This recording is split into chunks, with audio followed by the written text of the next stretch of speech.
Timeline show number 34. We are in the midst of the 30s. We're feeling pretty good. I am joined, well, my name is Tyler, and I'm joined by Luke for another episode of the Star Wars Newsnet Timeline show, camping out in the year 232 BBY. We're going to be talking about the first 5. Look at them. Look at them, their beauty, their Look at glory. him.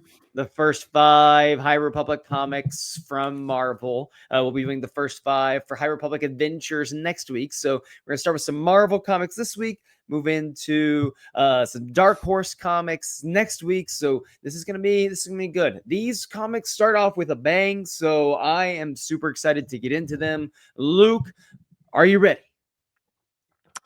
I'm ready. These right. are some of my favorite comics. Really, these were the first comics I ever read, ever. So these hold Oh, a very wow. special place in my heart. I really Mhm. got started reading the like hundreds or thousands of issues I've read now. This was the start. So Yeah. right here. Well, that's cool. That this is like a nice segue then, because of High Republic comics. We're talking about these now, or is what kind of got you into comics, in your, mid-20s. So that's exciting. This is fun. I love this. This is going to be great. These are like the only comics I own, or some of these High Republic ones. I'm not a big comic book person. I review a lot of comics for the site, for Star Wars, and I just mainly stick to Star Wars comics, and I buy the digital copies. So I don't have a ton of the physical ones. I wish, like, every time I read one of the physical ones, like I have these 4, a few others for Star Wars. I wish I had more and invested in a little bit more. I might have to, because there is just something about pouring through some of these spreads and holding on to them while I'm reading them that really stick out. I also think just visually, like, these comics, they just hit and they look so much cleaner, more vibrant, and more exciting than the Phase 2 comics did in terms of for the High Republic. So I think that adds a big component to it. So Wow. we'll see. We'll see how we do. We are starting off with the first one here, and let's introduce you to some people, because we got some new people here. We have Jedi Padawan in issue number 1, Keith Trennis here, and we know Avar Kriss, who is there over her left shoulder on our right, and you have her master Sskeer, a Trandoshan, over her right shoulder, our left, and we've talked about Sskeer briefly from our time in Light of the Jedi, albeit very briefly, because Jorah Mali and Sskeer are very close friends. He lost his arm in the battle where Jorah Mali lost her life. So that's something that's going to play a role here. And the start of this book sees them on it's like the colony planet of Shuridan towards the frontier, and Eve is going to go through her trials, though. She's going through a lot of self-doubt, a lot of this is like a coming of age series for her. So in this moment, she's very unsure of herself, but she feels like she's ready for her trials. And Sskeer basically says, on top of one of these giant little spindly, like needles on this planet is, I kind of think about when you go to Galaxy's Edge and you see like the spires. It's kind of like that, but like thinner needles. And he put a pendant on top of one of them and said, your trial is go up there, grab it, and bring it back down. And so she's in the midst of doing this, and this little flying creature fly thing named Canry that's kind of bugging her. Keeve is like the queen of the side characters, that just sidekicks that just come up, and she always has a new sidekick coming in. And so for this one, Canry is this little flying, he's literally like a fly on the wall, like literally a fly, like on the wall. And his colony is now suddenly in danger because these giant star locust creatures called the Redado are coming in, and they're threatening to destroy the whole planet.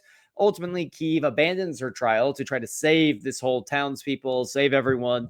And she thinks that she's going to be in trouble because she abandoned her trial. She steals a Jedi Vector in order to go and save this, I guess, a village of flies, for better or for worse. But ultimately, her valor and courage and empathy that she shows, and thinking on her feet, all of those things basically qualify for her trials. And Skier brings her back to Starlight Beacon, and Avar Kriss knights her as a Jedi of the Jedi Order, and that was a knight in the Jedi Order, and that was just so exciting, great moment. And Luke, I just want you to know that this one makes sense if you were not super into like comics before and you picked this comic up. I could see how this would be one that could get you excited to be in comics, at least in the Star Wars world. It's like you have the coming of age, like she's going to become a Jedi Knight here. You have all the weird stuff that Star Wars brings. We know that Keith Trennis has a really cool double-bladed lightsaber. So there's just a lot of really cool Star Wars-y things that happen mixed in with a Trandoshan Jedi Master. And if you already like the High Republic, like this is clearly just right up your alley. So Luke, what did you think about the first comic here we're talking about? Well, outside of the lore, behind the scenes, I believe the issue that I own, so I only physically own issue 1 of this. And then I have the trade paperback for issues like 6 through 10 that we'll go over a couple weeks or months. But I think it was you that bought the issue 1 and shipped it to me because we were just so excited that the High Republic was like a thing and it was starting. And like, here you go. And I was like, this is interesting. And I gotta say, I didn't even read issue 2 until this year. So I read issue 1 back in 2021 and was like, I wonder what happened to Keith for 3 years.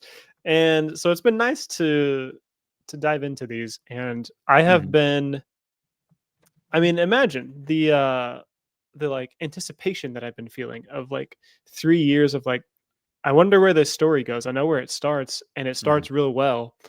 And so for us to get, what we're going to talk about later in this show is issues 2 through 5. Like issue 1 sets up a great story. It's a great launching pad.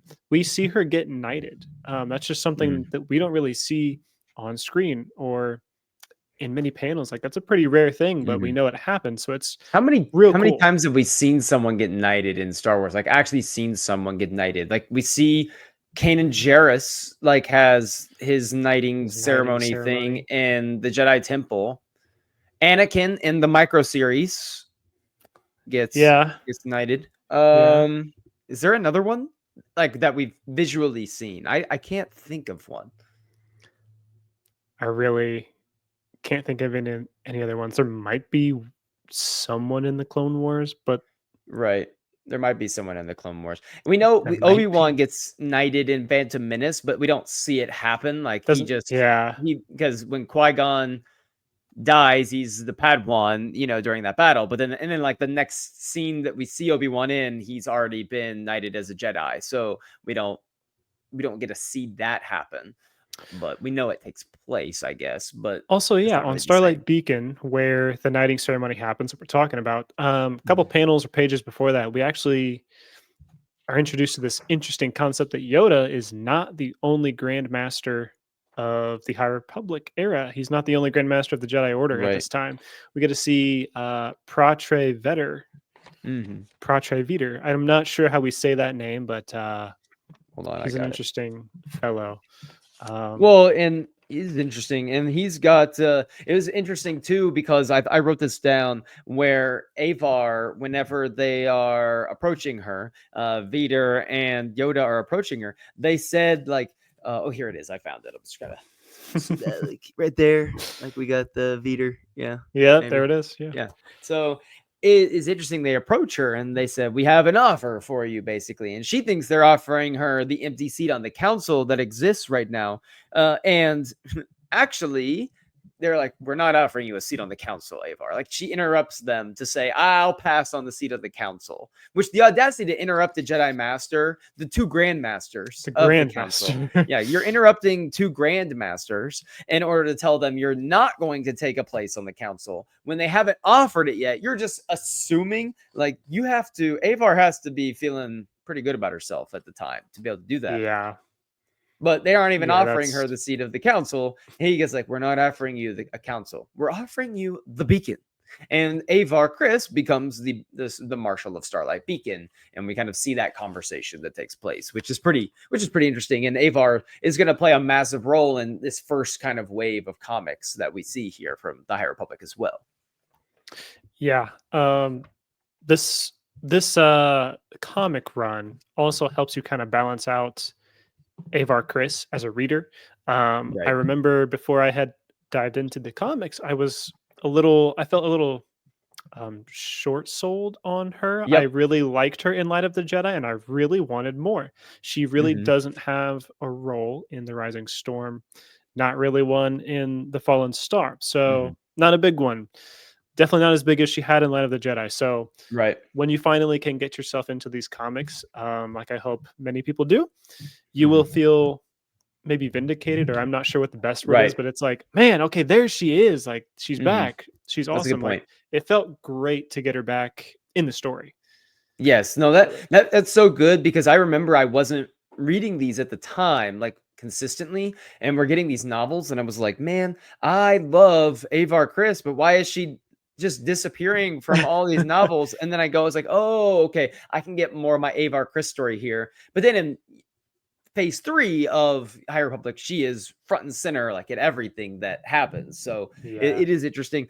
I like to pull, like, every time we do a show, I pull like a little bit from whatever we're reading. And so this, I might read one other thing today, but this is the one that I got for today that I Okay. love. And it actually comes during the dedication ceremony for Starlight. We Oh, see Chancellor Lena So, which is really cool. Skier is there. We know something's going on with Skier. Like, he's having some problems. He screams out in like agony at the end of this, and we know yeah. that he's having some problems. We'll get into that, but this was my favorite moment.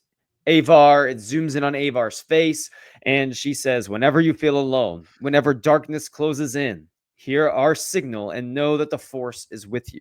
Know that we are with you. This is our promise. This is our covenant for light and life. And that's just, to me, is everything that the High Republic is supposed to be, that the Jedi are supposed to be forever. And we know that that light dwindles a little bit over time for the next couple hundred years. And this was like the pinnacle of that, I would say. Like, Starlight Beacon has been ignited. The Jedi are at the forefront of everything. They are at their peak. They are making their covenant with the rest of the galaxy that they will forever and ever defend it. And obviously, it's like that's where the moment everything is going to start declining from this moment on. That is a kind of sad realization, but that's perfectly put. Like, this might be the one moment, like the singular moment, that is the peak of the Jedi Order's existence. Mhm. Maybe. Hot Yep, the take, dedication but of Starlight. You could say, like, well, you could say maybe the Battle of like the Battle of Hetzel, the way they come together on yeah, Hetzel throughout the galaxy, coming together to move the object, out of the way, like that. That, and by extension, the dedication of Starlight Beacon could be considered maybe the pinnacle of where the Jedi are. I would agree with you, absolutely. yeah.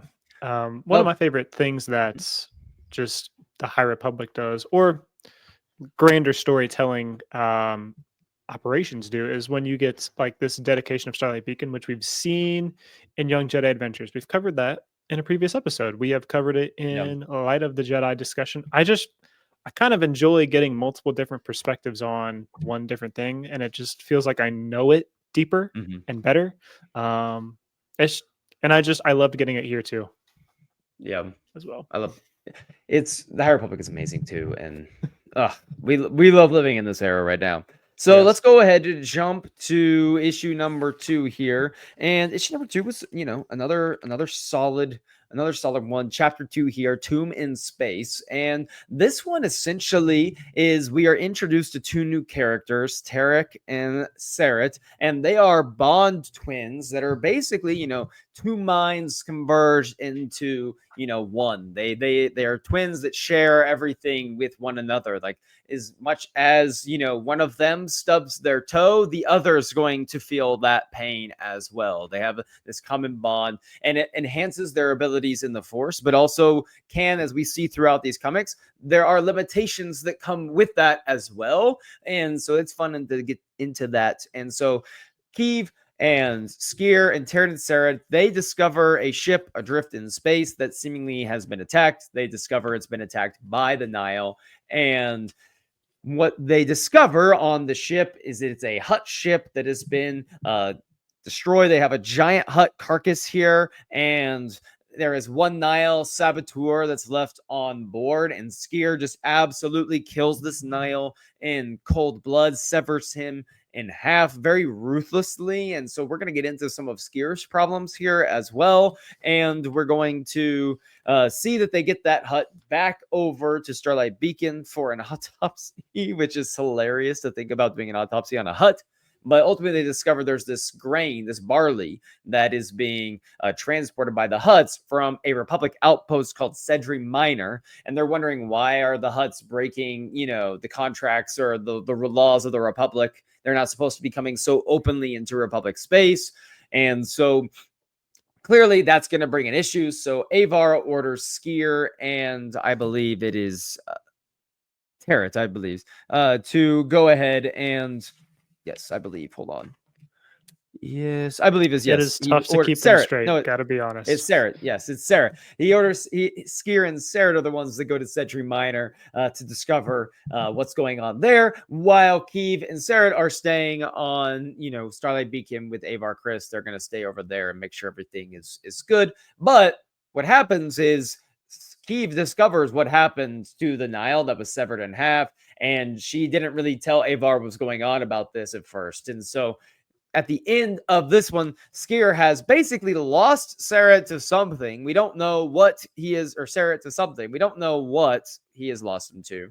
And so basically this issue was all about setting up there's something wrong with Skier. He's losing it in some way, and that darkness inside of him, whatever it is growing a little bit. And Keeve has to get more comfortable realizing there's something wrong with her master, and she's going to have to speak up because, this guy's been her bedrock for years, for several 5-6 years. This has been, the one, and he's a very revered Jedi master in the Order as well. And now, Avar and her are going, and Terrets are going to go off, and they're going to try to help them out on Sedri Minor. So what did you think of issue number 2? I thought, 1 was a banger, 2 solid, but 3 is where we're going to see it pick up really again as well. Exactly. I can level with you there. I do think it's kind of interesting that Kevin Scott gives us Skier's problems and darkness here. And if you're too deep into Star Wars, like someone like me and Tyler, you would think that is it just his inner Trandoshan coming out? You'll maybe think oh, these are usually portrayed as bad people, right, usually just based on the species. And so you could be thinking it might just be his time, yeah, might just be in his nature. But I do kind of like the subtle hints we get and the setup we get that there is something darker at play, something that is torturing him, and he's just kind of losing it. And so it's a good ride, and it's not fun for him, but let's just look at the cover here, yeah, and just dark Skier ? What is going on here? And they make him look very menacing there, but in other times when he's at peace, he has just a completely different look, that they give him. And so it's a very clear contrast that he is battling literally between light and darkness throughout these comics. And I don't know how strong I can make this connection. It might not be very strong, but Keeve thinking that there's something wrong with Skier and potentially being afraid to say something about that reminds me a little bit of Ahsoka and how she could maybe see there's some things going on with Anakin. There's some things wrong here. And just the way those two different people and two different situations were handled, they're greatly, different. So it's interesting to see that there's rising darkness and what the Padawan will do in the situation where, hey, I need to tell someone that my master isn't doing so well. And issue 1 tells us, Avar Kriss is saying we need each other. We're all here for each other. And so for the High Republic era, that's rings true that they really are a better order. They can help each other. They can make mistakes. They can come in arms. And so I think that's beautiful to see actually played out where I wanted that to see in the prequels. This is actually like a realization for the High Republic. Mhm. I'm glad you mentioned that too with Ahsoka, because I think what happens there, obviously that's spread out over, there's like a long Yeah, it's period of much longer. time, while this is like sandwiched in. It feels like a few days of all these things happening, or even a few hours depending on some of these Yeah. comics, you know. So it's interesting how that progression happens so quickly here. But when you think about a comic, you know, we're getting one comic a month versus you can go binge watch all the Clone Wars in, you know, a month if you want. So that's a good point though, just like how she, because when you're a student, you, in a way, Padawans a lot of times have to grow out of idolizing their masters, and you know, because a Yeah. lot of Padawans do that, and it makes sense. Like if you are, you know, idolizing a mentor figure, you know what I mean, and so having to grow out of that is part of becoming your own person. A couple of notes here before we move on was we have Gamorrean guards dead at the feet of the huts. Does every hut just have Gamorrean guards? Is that a thing? Like, is do you you're the lore guru, you know, Hmm. master? Is there some sort of secret contract I don't know about where the huts took over whatever planet the Gamorreans like originate from, and the Gamorreans are like, you know what, give us 10% of everything, and we'll give you our best fighters as your personal wingman for life? It certainly seems like it because I feel like this is probably as far back as we've seen the huts in the timeline, and they've still got Gamorrean guards. Flash forward to Return of the Jedi, they've got Gamorrean guards. It seems like there's some nasty deal going on with the Gamorreans. Is this indentured servitude with It the seems like Gamorrean it. guards? What is happening? And also, we get a Vernestra. We get Vernestra and I was gonna Emery say in this one. Vernestra So, you know, let's go. There we go. Drink or and if you. Emery, Yes. and this And is after a test of courage because they are mhm. Master and Padawan. Yes, excellent point. And then so Skier says this here. He says whenever he's hunting for the Nile person, and he says, "Oh, it'll be taking me back to like my roots and Fristwool hunting on Trandoshan." I'm like, Fristwool hunting? These Trandoshans hunted Frist wolves without weapons. They just like without anything. They just hunted these wolves down. Like, what's a Frist wolf? Do we know what a Frist wolf is? Like, I didn't know what I never heard of a Frist wolf. I've never really heard of them either, but they're really only mentioned in this story. I think they were made up for this story. Oh, okay. Just literally made up to include for 5 seconds and then move on. Okay, that checks Yes, out. yeah. So the phase three, or issue number 3, basically picks up right where we left off. You know, Sarah is missing, and the rest of the gang goes down to try to figure out what's going on Sedgery Minor, and the townspeople there, the leader of them just kind of wants them all to leave. But they find this giant sinkhole.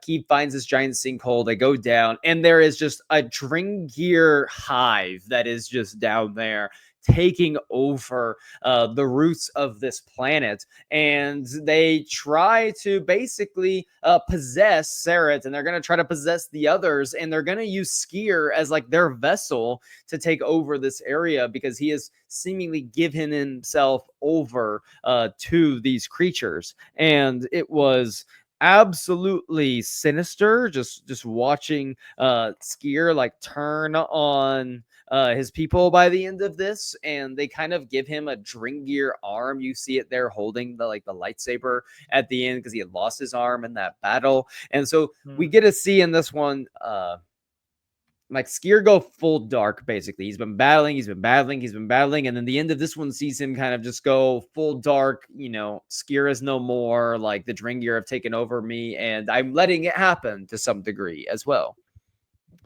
Yeah, so this kind of added to the mystery, because really in the first 2 issues, you just kind of get the sense that he's losing his mind, kind of, is what I Mhm. took from it. Um, this felt like it was different, but also playing into it, it's just he gets taken over by the Drengir. And, if you've been following along, they are kind of the main antagonist of Into the Dark, which we Yes. covered earlier. So this is a nice little, reintroduction and resurgence for the Nile. Well, not the Nile, the Drengir. Um, and so, yeah, for them to give him another arm, when he's speaking, his words are in a black text bubble. They're like Mhm. not even his own thoughts. They're like the Drengir's words through his mouth. Mhm. It's disheartening because he seems like such a good person, but here he is losing his battle Yeah. to the darkness. He's not choosing to do this. He's being taken over and manipulated. So it's Mhm. horrible to see. And we get a look at Emery here. We get a like the first issue 2, we kind of saw him from a kind of the back basically, but this one we kind of get a full like look at Emery with this one, and him and Vernestra are there on Starlight, and they're looking at the hut carcass, trying to figure out what's going on there. And as we know, soon not all is what it seems on Starlight with the hut carcass that they've brought in. Let me ask you a couple of things here. Would you try some buko bread? That is something that was made from this barley. Would you try some buko bread? I'll try anything once. Give me some buko bread. I'll try it, and I'll take it down with some Tonneray wine Oh, from. yes.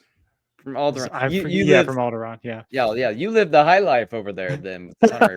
Okay, very nice. You're reading Bloodline right now, aren't you? That's how you pulled that out so quickly. I actually see. I finished that a month ago, and then I Okay, but just it's finished still Tears fresh of the on the Nameless mind today, though. but it's fresh on the That's true. mind. Yeah, yeah, the Sunray wine.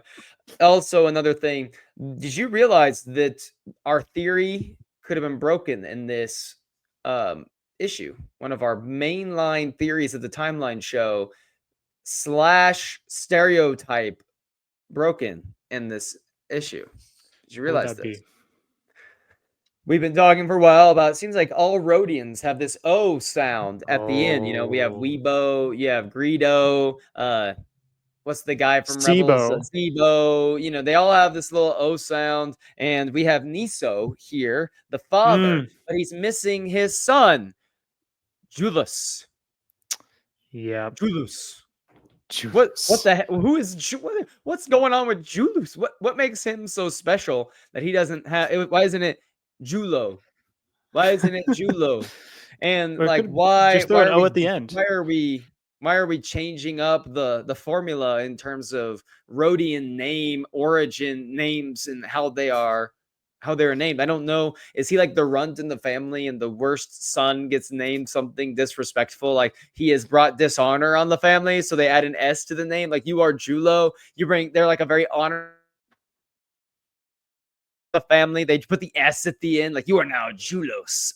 You are no son of mine. But he seems very happy, wanting to get his son back. Or is it perhaps like just we're gonna keep going off the deep end here? Is it perhaps that you are having an S at the end of your name until you come of age, and then the S is removed? You are like of age now. You are now Julo, man of Mm.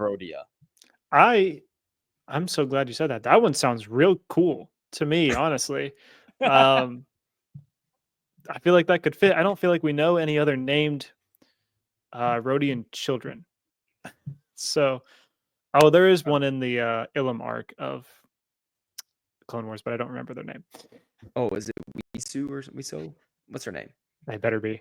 It Okay, better be. you look it up right now. You look it up right now. Look it up right now. I'll move on. We'll move on to the fourth one, and then I'll introduce the fourth one, and then we'll go ahead and we'll make sure we figure out what that name is. So the High Republic number 4 here, as you see, Skier is entangled his fellow Jedi Padawan or companions here in the Dringir's web.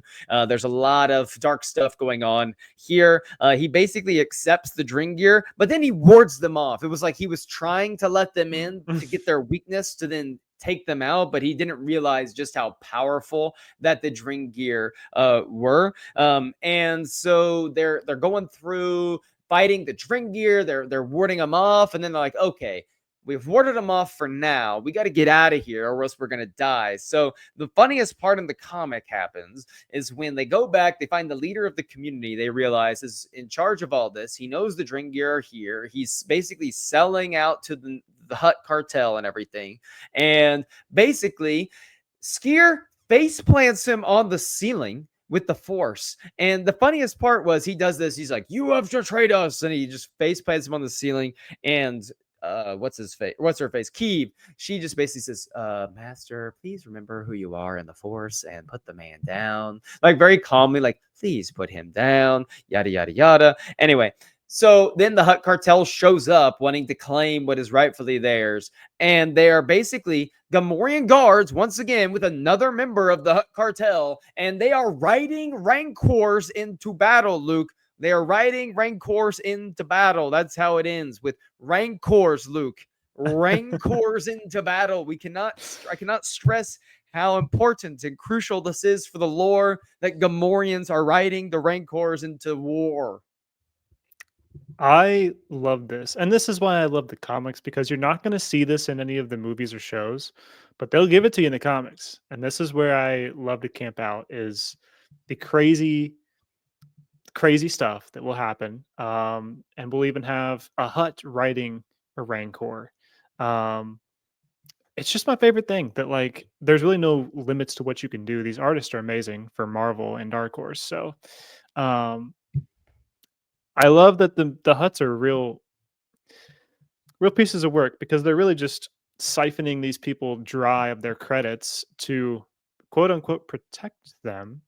Mm-hmm. Um, but yeah, they just show up and they're like, "Hey, there's Jedi here, get them off." And it's like, do you maybe want to figure out why they're here? Do you maybe it's just no critical thinking, and that's on par for some of the Huts. Some of the Huts, yes, and some of the Jedi, I guess, too, at Some of the times. Jedi. Did we figure out? Did we search? What was the youngling's name? Yes. The youngling's name is Gennady. Gennady. Okay, so this is okay. This is okay. Ends with a We can vowel. work with this.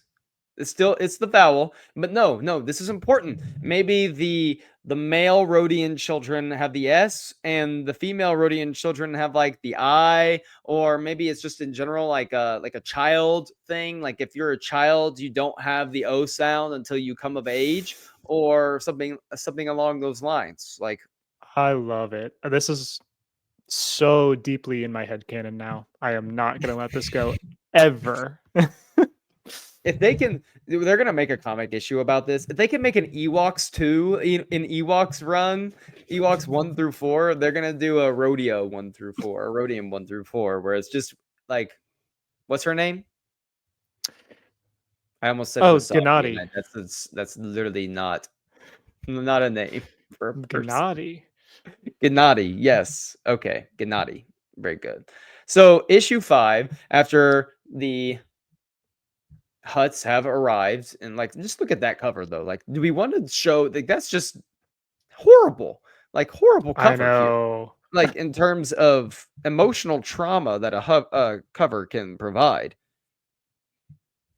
Anyway, It's just basically mm, this comic was just all out warfare between the Huts and the Jedi, and they're trying to help the villagers. We see Nisu just absolutely give a right uppercut to the villager that sold them out to the Huts.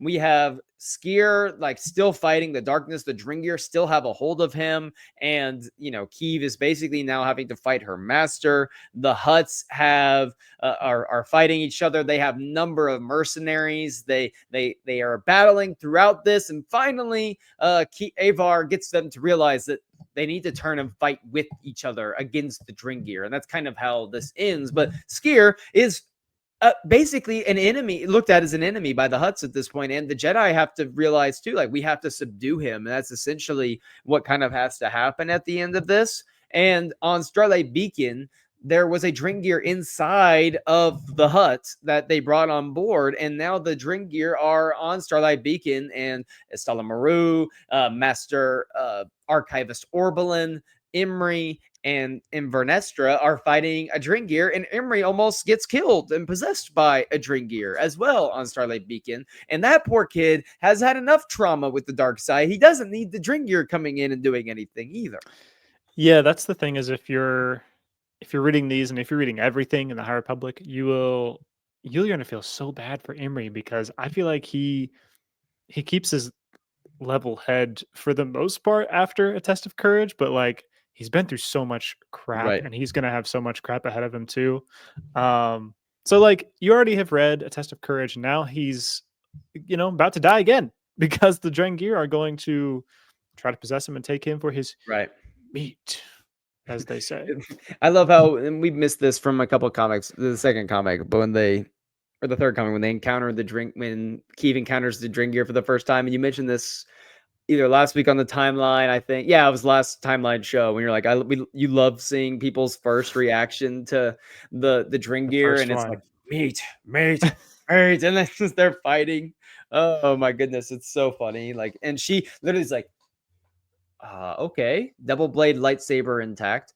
Oh, this was my favorite part from this comic is when Keeve um retracts like the lights and she separates her two blades. So we know that her two blade lightsaber can separate as well and become two individual sabers. And it just, I love that so much with the double bladed lightsabers. It's like one of my favorite components of them is when they can separate and become another one. Because my favorite OP power move with Cal Kestis is the one where he has like the slash and then he separates and does like the upward strike and then like the two hand overhead like down slash with them and out. Oh, that move is so incredible. Was it the seventh sister that you fight or whatever? Is it the seventh?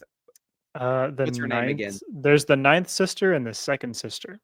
Who's The the one that ninth at the end, the final boss one? Is that final the boss second? is second sister, Trilla Siduri. Trilla. Yes, Trilla. So I fought Trilla, took me forever, of course, because I'm not good at Oh, it video took me games. forever. But my only thing was I would just dodge, dodge, dodge, and then come in with my OPs, like 3 OPs in a row, like boom, boom, boom. All right, run away, run away, run away. Boom, boom, boom. Run away, boom. That's like, and so I see a Keeve, and I'm like, do the power move, do the power move, like let's go, power move, power move. That's all I was I thinking of. think this kind of generally broadly, this hits on the fact that like the High Republic hits on so many different lightsaber styles that these Jedi have, and that might be my favorite thing. There's a lot of favorite things I have about the High Republic, but Yeah, um, seeing that she is able to separate this out and use it both ways as two separate ones, um, that is so cool to me because we're familiar with Darth Maul, how incredible it looked for him to have that staff lightsaber in 1999. First time I've ever seen that. So she gets that. That's cool because of Darth Maul. He's cool. It kind of transfers to her, but she also has the ability to like take it apart. And then we'll see Orla Jareni. She has a staff lightsaber as well. Hers folds.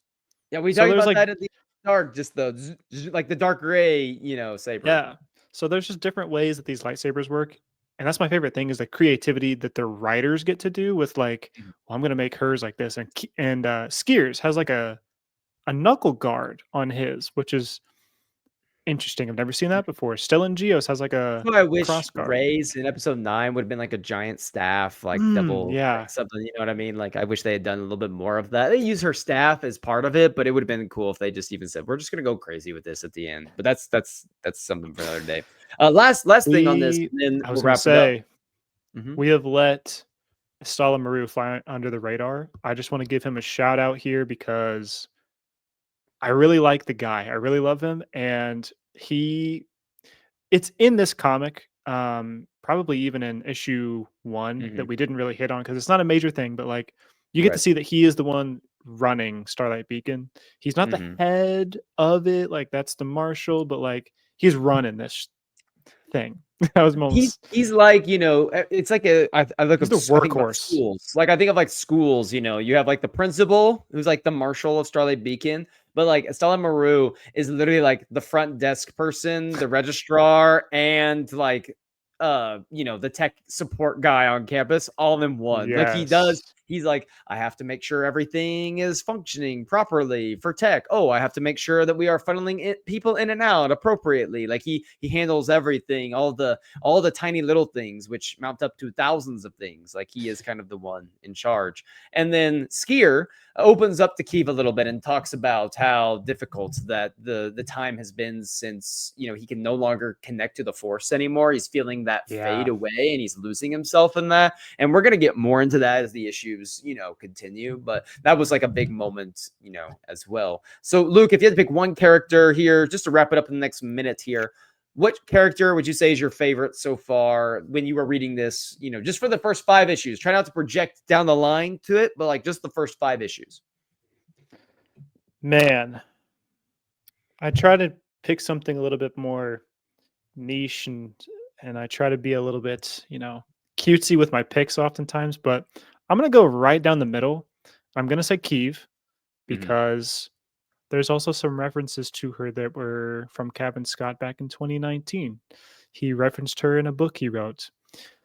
And so I've just been super curious as to what her story is like. She was mentioned back in 2019 We before the saw High the Republic ever started. So we saw these authors dropping hints in some of their books yeah, in I mean, 2019, his one book, 2020. his Kevin Scott's book called Dooku Jedi Lost, it has a ton of references Mhm. to what he was going to do in the High Republic. So there's Yep. the Ataraxia is in there, the ship. There's Mhm. Kyiv and stuff. So Kyiv has been awesome to watch in this. I have loved her. I'm rooting. It's so easy to root for her to pass the trials, to gain confidence as a Jedi, to handle the situation that is completely unprecedented with Skier. Like I'm just all for her.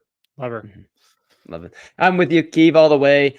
They reel me in perfectly. Thank you, everyone, for tuning in for this week's Timeline Show. Next week, High Republic Adventures 1 through 5. If you missed it, check out this last week's Monday pod with me and Paul as we talked about, all these new Raid trilogies and things. I think we'll probably be talking about, no Star Wars movie in 2026 of December now. Just got announced, which people are going to freak out. It's not really I that didn't even see surprising that. given everything that's happening. It's I've been expecting this to happen for months, just from the strikes and the delays. It just makes sense. 2027 May, we'll do it then. Okay. Luke, thanks for hopping on. Another great timeline show. We'll see you next week for Light and Life, everyone. Remember that we are all the Republic.